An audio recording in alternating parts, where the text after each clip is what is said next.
Bonjour à tous et à toutes, je suis Fanny Desormeaux, chargée de projet chez Parsem Agir ensemble pour l'enfance. Dans cette 8e capsule, Julie Marcotte vous parlera du langage littéraire. Vous serez alors en mesure de différencier le langage familier du langage littéraire et ainsi découvrir lequel des deux est à privilégier lors de la lecture avec votre enfant. Bon visionnement!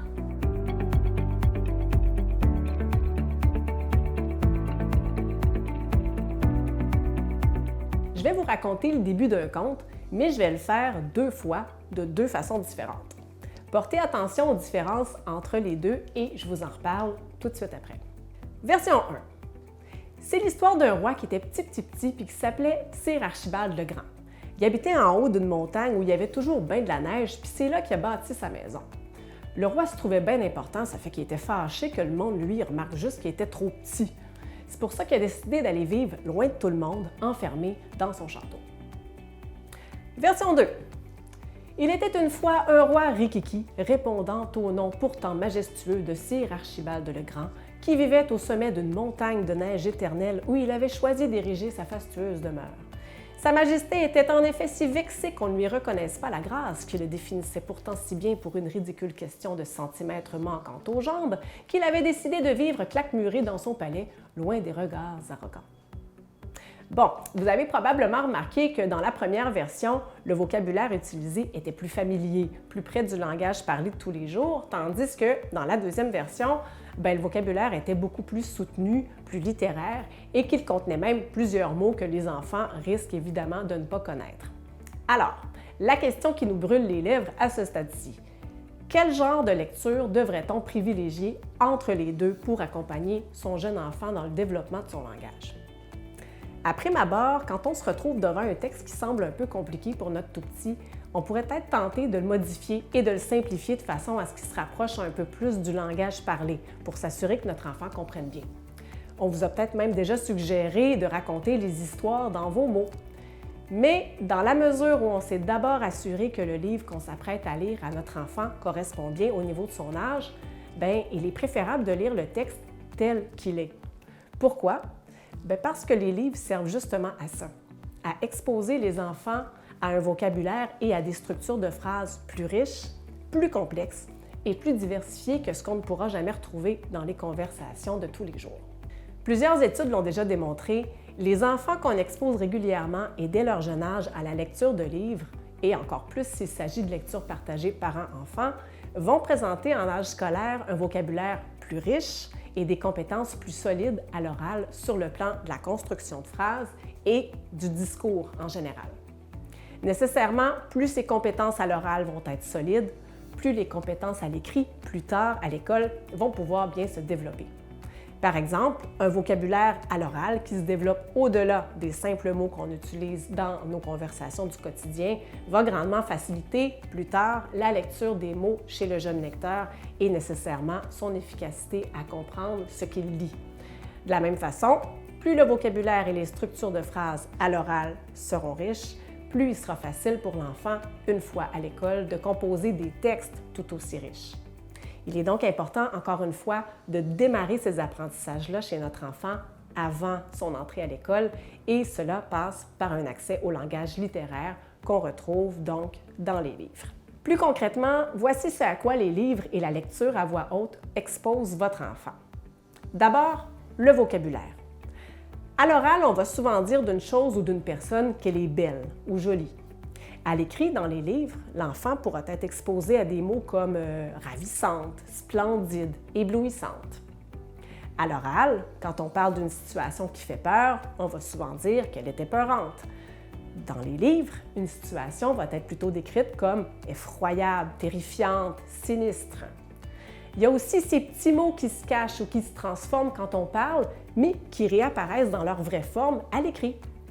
À mange ou y mange vont donc redevenir elle et il mange à l'écrit.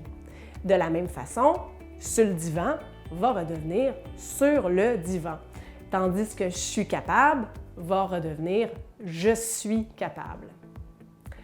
Il y a enfin les structures de phrases. À l'oral, on a souvent tendance, par exemple, à utiliser un tu superflu. On arrive-tu bientôt? À l'écrit, on verra plutôt arrive-t-on bientôt? À l'oral, on va aussi surtout utiliser le passé composé. Par exemple, « tout d'un coup, ils ont disparu ». Alors qu'à l'écrit, on sera davantage exposé au passé simple. « Soudain, ils disparurent ». On voit donc rapidement, juste avec ces petits exemples-là, la grande différence entre le langage oral et le langage écrit. C'est donc non seulement essentiel d'exposer nos tout-petits au langage littéraire des livres, mais aussi et surtout de les aider à le comprendre et à faire des liens avec ce qu'ils connaissent déjà à l'oral. Comment on fait ça? 2 stratégies à retenir.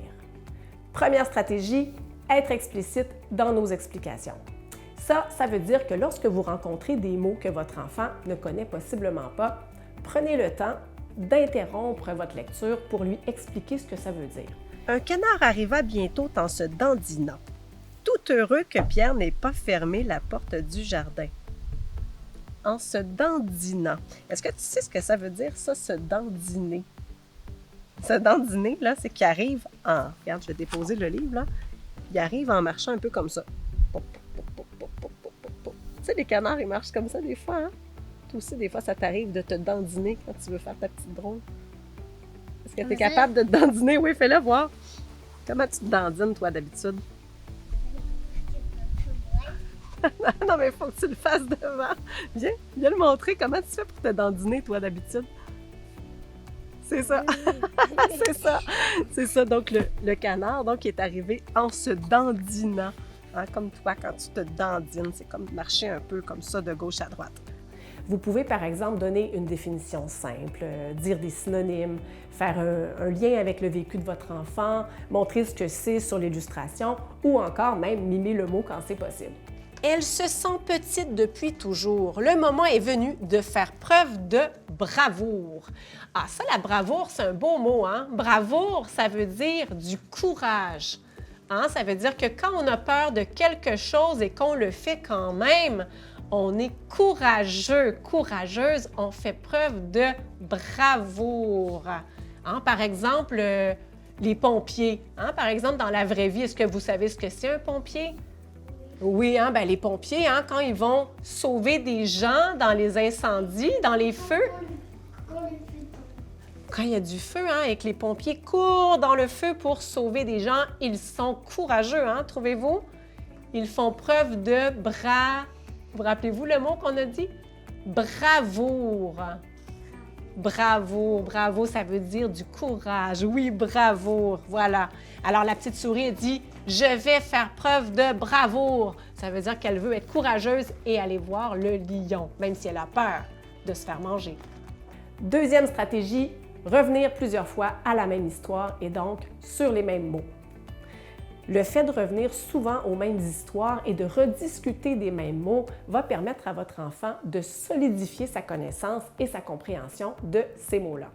Pour valider s'il a bien retenu ce que vous lui avez expliqué lors de la première lecture, vous pourriez par exemple faire des erreurs volontaires quand vous tentez de définir un mot de façon à faire réagir votre enfant qui va tenter évidemment de vous corriger. Qu'il arrive ou non à vous corriger, le but de toute façon est de profiter de cette deuxième ou de cette troisième lecture pour ressouligner ce que veut dire ce mot-là et pour, encore une fois, redonner des exemples concrets de ce qu'il signifie et des contextes où il s'utilise. Il savait quelle branche attraper d'un bond pour échapper à la chouette vorace. Vorace, chouette vorace. Je me demande ce que ça veut dire, vorace. Ça veut dire croquer. Ça veut dire croquer. Non, ça veut pas dire croquer, ça veut dire que des fois, quand elle est en train de battre la proie, des fois dangereuse. Vorace, moi je pense que ça veut dire, je pense que vous êtes mélangés. Je pense que vorace, ça veut dire tranquille. Regarde, elle dort, la chouette. Ça veut dire qu'elle est dangereuse. Oh, vous êtes bon. Oui, tu as raison, Cédric. C'est moi qui l'ai dit. Vorace. Vorace, oui, ça veut dire qu'elle dévore. Hey, tu connais des beaux mots. Oui, ça veut dire qu'elle dévore, donc elle est dangereuse, la chouette vorace. Hein? Ah oui, c'est vrai. C'est un bon exemple, hein? Vorace, ça peut être comme un... Ça peut être un T-Rex vorace, ça peut être un requin vorace. Oui, vous avez raison. Alors, la chouette, elle est vorace. Ce qu'on doit donc retenir de cette capsule, c'est que le niveau de langage qu'on retrouve dans les livres, et ce, même dans les albums jeunesse, est généralement plus riche que celui qu'on utilise pour parler dans la vie de tous les jours. C'est donc ultra enrichissant pour l'enfant d'y être exposé puisque ça va lui permettre de développer des habiletés langagières à l'oral qui seront nécessaires plus tard dans l'acquisition de la lecture et de l'écriture. En sachant ça, on évite donc autant que possible de simplifier le texte des histoires ou de raconter dans nos mots et on privilégie plutôt une lecture partagée pendant laquelle on prend le temps d'expliquer clairement à notre enfant ce que les mots veulent dire et on y revient plusieurs fois.